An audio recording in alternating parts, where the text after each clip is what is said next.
Zebra 3, Zebra 3. Alerte Action Joe. Alerte Action Joe.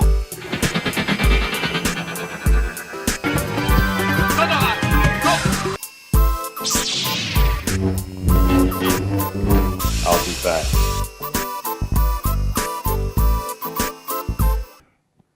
Bonjour. Aujourd'hui, on va parler de petits soldats. Encore, je pense que je vous ai déjà parlé d'un sujet relativement cohérent et relativement semblable, mais aujourd'hui, on va parler de la marque Atlantique. Atlantique, voilà. Atlantique. Voilà. Alors, cette marque nous a proposé pendant plusieurs années une série de petits soldats, ou en tout cas de petites figurines, au 72e, relatif au monde antique. Alors, ce monde antique se décomposait, en tout cas pour leur gamme, essentiellement de 3 périodes. La période égyptienne que nous avons ici, nous avions la période romaine qui se trouve là, et pour terminer, la période grecque qui se trouve ici. Alors, pour chacune de ces gammes, il y avait des boîtes basiques, reprenant les petits personnages, et puis des boîtes un peu plus élaborées, entre autres pour les Égyptiens. Voilà, ici nous avons des chars de combat. Et dans une boîte, on avait toute une série de chars de combat de manière à faire une belle bataille avec un ennemi potentiel.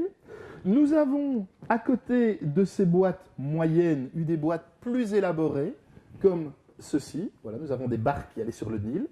Ça, c'est déjà, on monte déjà dans les prix, on monte déjà dans la taille de la boîte. Et aussi le Sphinx. Alors le Sphinx ici, c'était formidable. Moi, je me rappelle de l'avoir eu étant gamin. Je ne sais pas ce qu'il est devenu. Ah ben non, c'est le mien, c'est vrai. Donc il est là. Et ce Sphinx, c'était vraiment fabuleux. Ça permettait de faire des décors et de s'amuser comme des petits fous. Alors, les toutes grosses boîtes, et alors là, ici, c'était le top. Nous avons le Colisée. Le Colisée ici, donc période romaine, avec plein de petits accessoires. On va demander au caméraman de se rapprocher pour faire une vue plongeante à l'intérieur. Alors, nous avions des petits couloirs d'accès, ici, où il y avait la possibilité donc d'enlever les grilles. Et les grilles étant enlevées, on pouvait faire rentrer les animaux du cirque. Voilà, ici, une panthère noire, enfin partiellement noire, la peinture a mal subi le trash du temps. Donc cet animal pouvait effectivement combattre dans l'arène avec qui? Par exemple, avec des prisonniers. Voilà, les petits prisonniers bien enchaînés, ils vont avoir du mal à se défendre. Tant pis pour eux. Voilà. Et donc la panthère pouvait effectivement boulotter les deux bonshommes et l'affaire était dans le sac. Alors, à côté de la panthère, nous avions par exemple aussi le lion. Je le place dans le Colisée. Et qu'est-ce qu'il va nous faire, le lion? Il va nous manger ici une famille de chrétiens. Puisqu'effectivement, c'était prévu qu'il s'agisse d'une famille de chrétiens. Ils ne sont pas enchaînés, il ne se passe rien, il y a une dame, des messieurs. Et donc le lion, va boulotter les chrétiens. Alors, à côté de ça, toujours pour les jeux du cirque, qu'est-ce qu'on avait? On avait évidemment des gladiateurs. Donc, que va-t-on faire avec les gladiateurs? Voilà, les gladiateurs, on va le placer également dans le cirque. Voilà, les gladiateurs dans le cirque. Évidemment, un gladiateur seul, c'est un petit peu tristounet. On va mettre un deuxième gladiateur. Et le combat va pouvoir commencer. Alors bon, c'est rigolo, mais on a quand même un souci. C'est qu'on n'a pas de public. Évidemment, Atlantique avait pensé à tout. On avait entre autres l'empereur, qui peut prendre place ici. Voilà. Nous avions également un deuxième empereur qui n'est pas peint. On va l'appeler contre-empereur. On va le mettre de l'autre côté. Et hop, voilà. Nous avions également de l'infanterie romaine. On a ici des archers. Évidemment, les archers romains, on peut les mettre éventuellement en défense au sommet, un garde personnel de l'empereur, et voici. Et pour terminer, un porteur de drapeau, enfin d'enseigne en tout cas, et on va également le placer. Voilà. Donc vous pouvez s'amuser pendant des heures. Alors il y a toute une population civile, parce qu'évidemment, nos chrétiens qui sont là peuvent se retrouver en tant que spectateurs, et dire mangez-les, mais pas nous. Voilà, hop. Voilà, le lion aura plus à manger ou moins à manger, c'est à voir, c'est selon.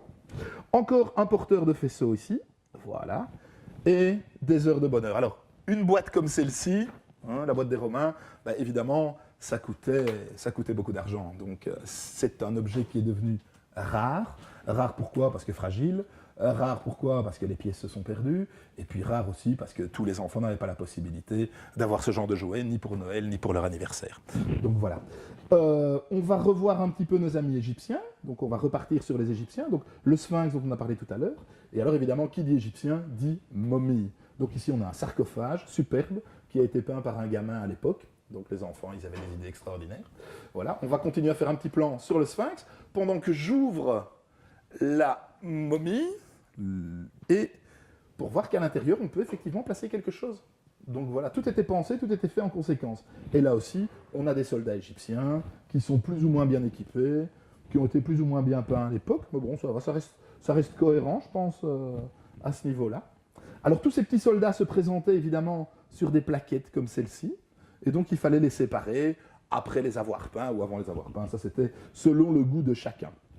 Voilà, je pense avoir fait à peu près le tour de cette gamme atlantique qui était très très bien faite, avec énormément de détails, et qui, à mon avis, a donné goût à l'archéologie et à l'histoire à pas mal de gamins à l'époque. Voilà, ce sera tout pour aujourd'hui.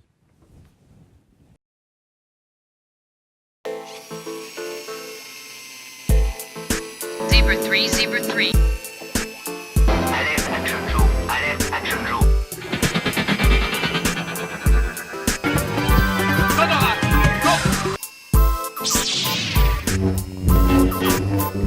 I'll be back.